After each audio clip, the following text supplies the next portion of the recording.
The National News Desk, locally covered, nationally connected. We're thinking maybe a 12-foot raise here at Neal's, which, it's dissipated when it gets here. Flash flood warnings again in Central Texas. New alerts as recovery efforts from 10 days ago are put on hold. And when I opened my room door, the smoke just hit me right in the face. From one tragedy to another, a deadly fire at an assisted living facility, the hard-learned lessons that may save lives nationwide. And then trade talks and tariffs, how the European Union is responding to the latest developments and the immediate impact being felt today as foreign tariffs hit grocery stores. This is the National News Desk, America's News Now. Thank you for joining us. I'm Dee Dee Gatton, and for the second time in 10 days, a dire situation in Texas leading to mass evacuations from floodwaters, this time in Uvalde, Texas, where the Frio River has crested over 16 feet. More than 6 inches of rain has fallen since last night, with more rain expected today. Flash flood warnings in effect for Hill Country and western counties, but unlike last week's deadly flood in Kerrville, some residents are okay with the extra water. We're thinking maybe a 12-foot raise here at Neal's, which, it's dissipated when it gets here. So it's really, really needed, really prayed for. And like I said before, I say that with grace because we are so devastated by what happened in Kerrville. But for us, this is prayed for. We've had a drought for 7-something years. I think it's probably 7 years, really, if you get down to it. And we needed this really bad. And here is a live look today at Kerrville, where recovery efforts are on hold due to heavy rain and rough conditions in the area here. There are still more than 160 people still missing on top of the 132 confirmed dead. I've been assured by the governor and the president, we will have the resources to get the job done. How long is it going to take? Who knows? I think we'll still go strong for another month or two, up to maybe 6 months, winding down as we move on. Questions remain unanswered about whether the county was prepared. County officials promise they'll investigate their emergency alert systems, flood warnings, and evacuation protocols. But commissioners say they've been getting death threats over the tragedy. They're requesting more security. President Trump says he's giving Russian President Putin another 50 days to end the war in Ukraine before initiating steep tariffs on Russia. We are also learning more about a new plan to distribute weapons to Ukraine through NATO. The National News Desk, Acha Al-Nashar reports from Washington. After months of failed peace talks and ramped up attacks on Ukraine in recent days, President Trump giving Russian President Vladimir Putin an ultimatum. And we're going to be doing very severe tariffs if we don't have a deal in 50 days. Tariffs at about 100%. President Trump also detailing a new weapons distribution plan that will go through NATO and will include highly coveted Patriot air defense systems. We are going to be sending them weapons and they're going to be paying for them. This is again Europeans stepping up. The president adds that he's now willing to punish countries that do business with Russia with 100% secondary sanctions if there's no peace in 50 days. That's not as far as many in Congress would like him to go. There are now more than 80 Senate co-sponsors of a bill to impose up to 500% tariffs on those countries. China, India, and Brazil buy oil and petroleum products and other goods from Russia. That's the money Putin uses to prosecute the war. Last week, Senator Lindsey Graham announced he secured the president's support for the bill. Monday, the president told reporters it may be unnecessary and he can act unilaterally. I mean, the 500 is, sort of meaningless after a while because at a certain point it doesn't matter. It's not going to be, it's 100. 100 is going to serve the same function. Even as the president acknowledges the bloodshed, his 50-day deadline for Putin is at odds with the urgency expressed by many in Congress and European partners watching Russia's deadly summer offensive. And I thought we should have had a deal done a long time ago. But it just keeps going on and on and on. And every night people are dying. Trump called 50 days a very short period of time, but also believes it's enough time for the Russian dictator dead set on his 3+ year invasion to maybe change his mind. In Washington, I'm Atrel Nishar for the National News Desk, America's News Now. 9 people are dead after a fire tore through an assisted living facility in Fall River, Massachusetts last night. More than 30 people were taken to the hospital. 1 resident is still in critical condition. 5 firefighters also suffered minor injuries. Officials say about 70 people lived in the home, and some residents were hanging out of windows screaming for help. State and local authorities say the origin and the cause of the fire are under investigation, but as far as they can tell, it wasn't the flames themselves that caused the most damage. We always try to learn lessons from any scene that we're at, and I think what we need to preach is that smoke is the most dangerous part of any fire, really, right? It's the most damaging part of any fire, and smoke kills more people than fire does every day in America. 2 women are dead after a shooting rampage at a church in Lexington, Kentucky. It happened yesterday, according to police. The suspect, identified as Guy House, shot a state trooper, they say, near Lexington's airport, then fled to the church and opened fire. Authorities say police shot and killed him. 2 other men were wounded at the church. Both shootings are under investigation. Some of the most influential voices in President Trump's base are breaking with him on his administration's handling of the Jeffrey Epstein sex trafficking case. As the National News Desk, Matt Galka reports, some supporters feel betrayed when promises were made and promises not kept when it came to claims of more Epstein documents. The controversy over the Trump administration's handling of the Jeffrey Epstein case has only grown in the weeks since the Justice Department made the decision that no more Epstein files would be released. Multiple MAGA media figures unleashed outspoken criticism of the DOJ's decision at Turning Point USA's summit over the weekend. Satisfied with the results of the Epstein investigation? Clap. How many of you are not satisfied with the results of the investigation? I guess they're just so dumb, they didn't realize that if you tell everybody you have the tapes of these crimes and then you issue a memo saying you're not going to prosecute anybody for the crimes, what are you saying? I'm covering up for the perpetrators of these crimes. Members of the administration had long teased there could be a possible list of influential people who took part in Epstein's sex trafficking scheme involving private jets and a personal island. The scandal has reportedly led Deputy FBI Director Dan Bongino to consider resigning after confrontations with Attorney General Pam Bondi over the handling of the case. The president tried to defend his attorney general in a lengthy Truth Social post from Saturday, where not only did he say Bondi was doing a fantastic job, but he also floated a new unproven theory that Epstein files are the work of Democrats. He questioned why the files written by Obama, Crooked Hillary, Comey, Brennan, and the losers and criminals of the Biden administration were still being talked about. A number of replies from his base were less than satisfied, demanding more transparency. Trump also said he spoke to Bongino over the weekend. Dan Bongino, very good guy. I've known him a long time. I've done his show many, many times, and he sounded terrific, actually. No, I think he's in good shape. Now, the prevailing thought is that the administration will have to do something in order to appease angry supporters. That could include appointing a special counsel to review the Epstein case and essentially delay more backlash while waiting on a thorough report. And Matt, you mentioned the tension between the FBI deputy director and the attorney general. What's the latest on that? Yeah, Deputy Director Bongino reportedly skipped out on work on Friday, fueling the belief that he was ready to walk away from the job because of his rift with the attorney general. CNN reports he was at work today, but whether or not he stays with the FBI long term is still uncertain. Live from Washington, D.C., Matt Galka, thank you. In a 6-3 decision, the United States Supreme Court is allowing President Donald Trump to move forward with staffing reductions at the Education Department. Roughly 1,400 layoffs were being held following a lawsuit this spring. Meantime, more than 20 states and the District of Columbia are suing the Trump administration after the Department of Education froze more than $6 billion in federal aid for after-school and other summer programs.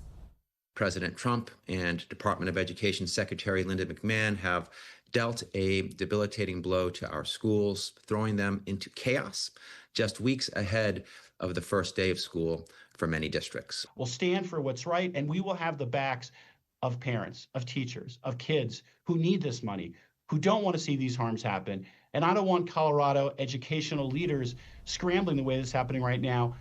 These funds are usually made available each year on July 1st, but were placed on hold on June 30th last month. State superintendents say without the proper funding, many programs that rely on these funds across the country could be completely eliminated. Coming up, new evidence Republicans are pointing to as they investigate former President Biden's use of the autopen. Then, the bread being recalled in 12 states due to a serious allergy risk. Then a popular restaurant in Maine closing because of crime. The city's response to accusations that it does nothing to stop the problem. We'll be right back.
A 5,700-acre wildfire burning in Arizona has destroyed dozens of buildings, including the historic Grand Canyon Lodge.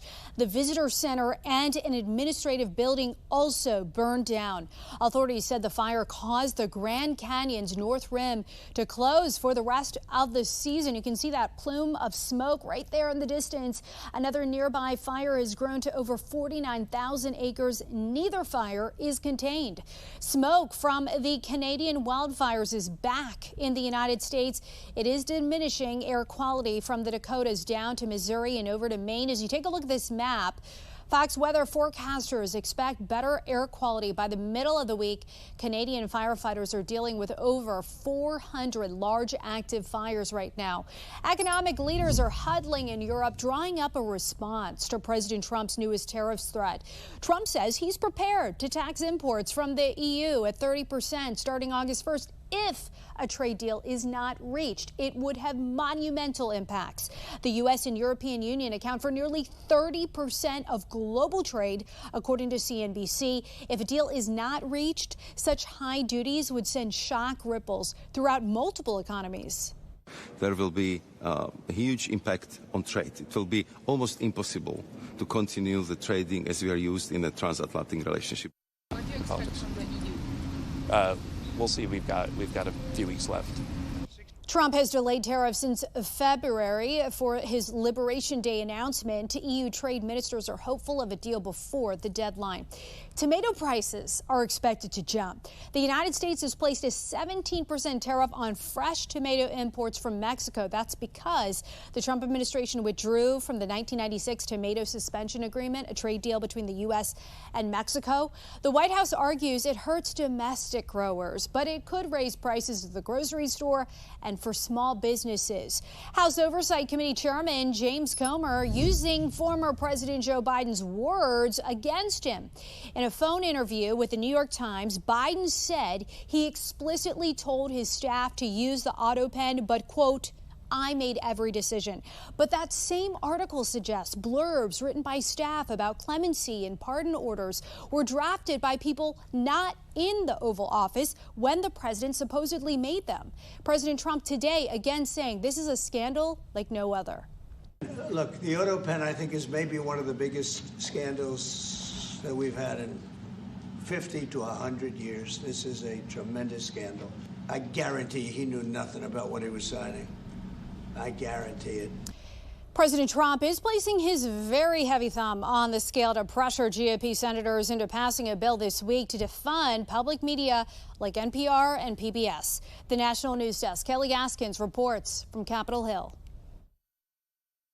Senators have until Friday to pass a rescissions package, which would claw back $9.4 billion of already approved congressional spending. Included in the package is $1.1 billion of cuts to NPR and PBS. Republican Senator Rand Paul told our station WKRC, I'll be for it because we need to cut spending, but I'm not completely against having various points of view and having public television be one of those. The House passed the package last month. NPR and PBS have increasingly become radical left-wing echo chambers for a narrow audience. During a House hearing in March, NPR CEO acknowledged the concerns and told lawmakers they were addressing them. We have work to do, and we are doing it.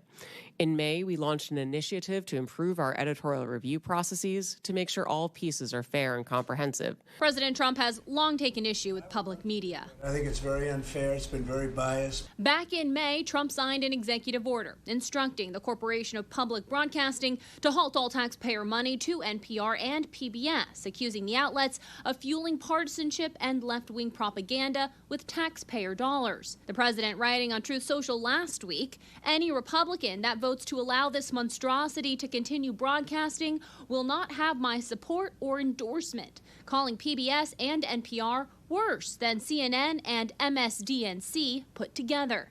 There is enough opposition to politically tank the bill from a few Republican senators from small rural states, including Alaska, South Dakota, and Maine. In Maine, this funding supports everything from emergency communications in rural areas to coverage of high school basketball championships. Maine Senator Susan Collins argues there's better ways to solve NPR's bias problem than defunding local public broadcasters. Both NPR and PBS are challenging the federal defunding efforts in court. On Capitol Hill, I'm Kayla Gaskins. Bread from Hartford Bakery Inc. is being recalled because of a serious allergy risk. 6 lots of Lewis Bake Shop artisan-style half loaf contain hazelnuts, but that's not stated on the packaging. The bread was sold in 12 states. You see them right here in orange, and Hartford Bakery is telling customers at stores like Kroger and Walmart this applies to return their products for a full refund. The first visitors to the International Space Station from India, Poland, and Hungary are headed home. They're wrapping up a private mission that launched in June and catching a ride home with SpaceX. They're aiming for a splashdown tomorrow morning off the California coast. The astronauts conducted dozens of experiments alongside America's most experienced astronaut, Peggy Whitson. Poisoning from nicotine pouches like Zyn is growing fast in babies and toddlers. A new study in the American Academy of Pediatrics finds cases reported to poison centers increased 763% from 2020 to 2023. Pouches were more closely linked to serious medical problems than other products like cigarettes and vapes. Nearly all cases of nicotine poisoning happened at home. Sinclair is joining with the American Cancer Society to launch Sinclair Cares Help Drive Out Cancer, a simple ride that means the difference between hope and heartbreak. We're taking you inside this volunteer program that's getting cancer patients to life-saving treatments and why just getting there is often the biggest hurdle. Angela Brown joins us on the road. Let me know if you have enough leg room. Darlene Parker is more than just the person driving Michael Coleman to his cancer treatments. She's a blessing. It's been a godsend. It takes that burden off of me. We rode along as Darlene drove Michael to yet another cancer appointment. It's a ride they've taken many times. Darlene doesn't just drive, she eases the weight of cancer. We enjoyed our conversations about football. I certainly did. Michael is still fighting stage 4 colon cancer. He found out last December. I was told that if I didn't do anything, that my life expectancy would be very short. The last thing Michael wants to worry about is a ride to treatment, and that's where the Road to Recovery program comes in. Last year, Road to Recovery provided over 71,000 rides using volunteers like Darlene, who's also a cancer survivor. And you said average twice a month, right? That's all that's required is 2 trips a month. The need for volunteers is growing. ANOVA says while cancer death rates are falling, new cases are still rising for some types. Some of the cancers where we do see it increasing include breast cancer in younger women, colon cancer we've talked about, prostate cancer. New treatments are emerging too. There's a big area called precision medicine, so moving away from one-size-fits-all chemotherapy. But while treatments advance, an old problem remains. I really encourage anyone who has time to please consider doing this, because we need the drivers. Because the #1 barrier for cancer patients is just getting to treatment. For Michael, treatment is paying off. These infusion treatments they've found over time has been shrinking the site of the tumor. That's their goal. Extending his life one ride at a time. A road to recovery. Michael and Darlene are traveling together. Yeah, it's funny, I know. There's a Road to Recovery program in every state, and becoming a driver is simple. About an hour of training. Keep in mind, not having transportation is the #1 reason why cancer patients miss an appointment. In Washington, D.C., I'm Angela Brown. What a beautiful story. Something that you think can be so small could make a huge difference. Coming up here, what investigators know so far about a deadly crash between a car and a fire truck. That is right after this.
We have reporters all across the country in your neighborhoods covering issues that matter to you.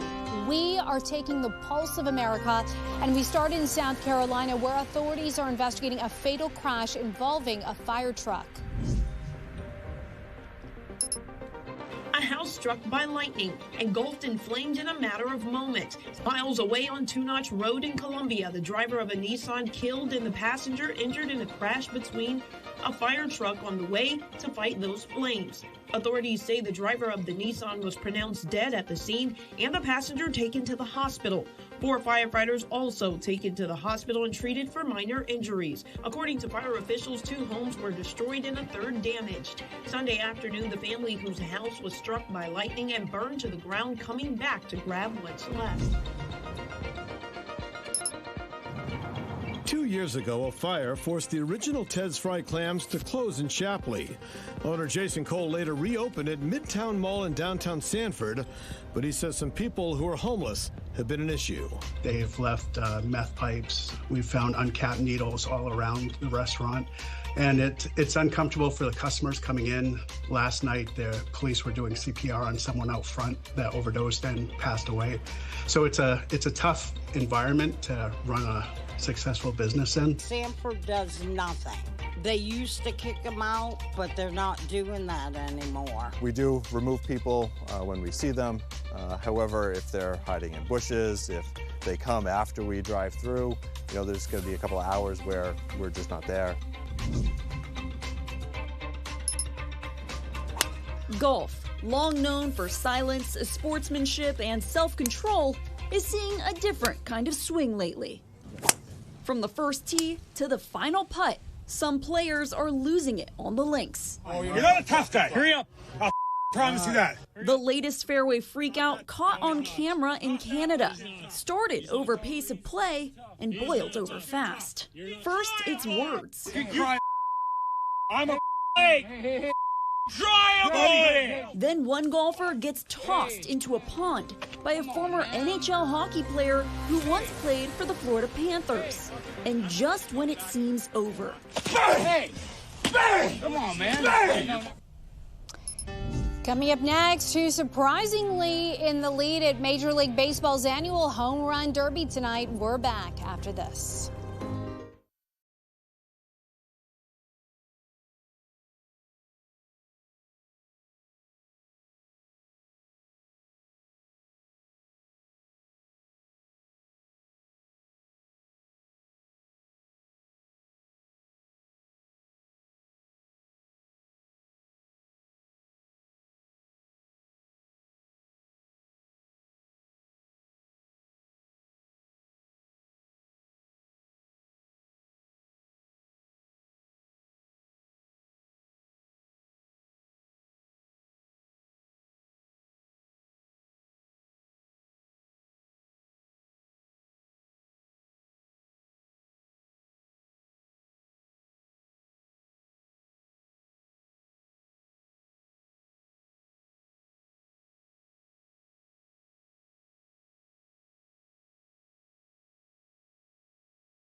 Here's a live look over Truist Park, home of the Atlanta Braves and the 2025 All-Star Game festivities for the Home Run Derby beginning at 8 Eastern tonight. 8 participants will compete over 3 rounds, including the surprise home run leader at baseball's effective halfway mark, Cal Raleigh, of the Seattle Mariners. Researchers are looking into 2 meteorites found in the Saharan Desert in 2023 that are now believed to be from Mercury. If confirmed, they will be the first meteorites known to be from the smallest and innermost planet in the solar system. Due to its proximity to the sun, we don't know as much about Mercury as the other planets. A probe is on its way there right now and is expected to reach orbit sometime next year. That's going to do it for us for this edition of the National News Desk. We invite you to join us again tonight as we take a deeper dive into former President Biden's autopen use and which major publication is now joining the call for more congressional investigations. I'm Dee Dee Gatton. See you tonight.